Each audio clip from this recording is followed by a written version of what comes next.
Alrighty, welcome back. Chapter 7. My son, keep my words and lay up my commandments with thee. Keep my commandments and live, and my law as the apple of thine eye. Bind them upon thy fingers, write them upon the table of thine heart. Say unto wisdom, Thou art my sister, and call understanding thy kinswoman, that they may keep thee from the strange woman, from the stranger which flattereth with her words. For at the window of my house I looked through my casement, and beheld among the simple ones, I discerned among the youths a young man void of understanding, passing through the street near her corner, and he went the way to her house. Excuse me. Verse 9, in the twilight in the evening, in the black and dark night, and behold, there met him a woman with the attire of an harlot and subtle of heart. She is loud and stubborn. Her feet abide not in her house. Now is she without, now in the streets, and lieth in wait at every corner. Hanging out there for you, buddy. Verse 13, so she caught him and kissed him, and with an impudent face said unto him, I have peace offerings with me. This day have I paid my vows. Therefore came I forth to meet thee, diligently to seek thy face, and I have found thee. I have decked my bed with coverings of tapestry, with carved works, with fine linen of Egypt. I have perfumed my bed with myrrh, aloes, and cinnamon. Come, let us take our fill of love until the morning. Let us solace ourselves with loves. For the good man is not at home. He is gone a long journey. Boy, she told him right there. For the good man is not at home. I'm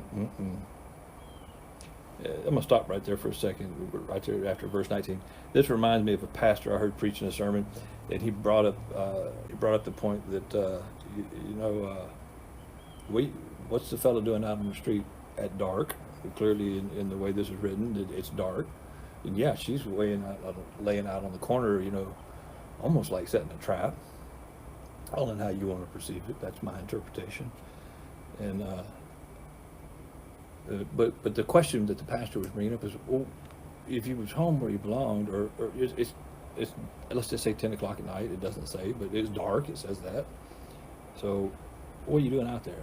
I'm not saying you can't go out after dark. I don't believe that I can't go out after dark, but the point is, what's the reason why you're out there? I mean, are you looking for bad things? I mean, are you trying to walk that fine line? I think that's what I'm reading that I need to do different is, or not different, that I need to be aware of to not do is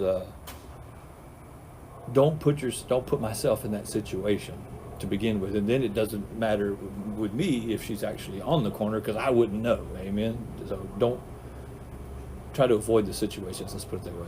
Don't try. I mean, try to avoid putting yourself in those situations. So verse 19, for the good man is not at home. He is gone a long journey. He hath taken a bag of money with him and will come home at the day appointed. So she's telling him he's gone. He ain't going to be back. You're good to go.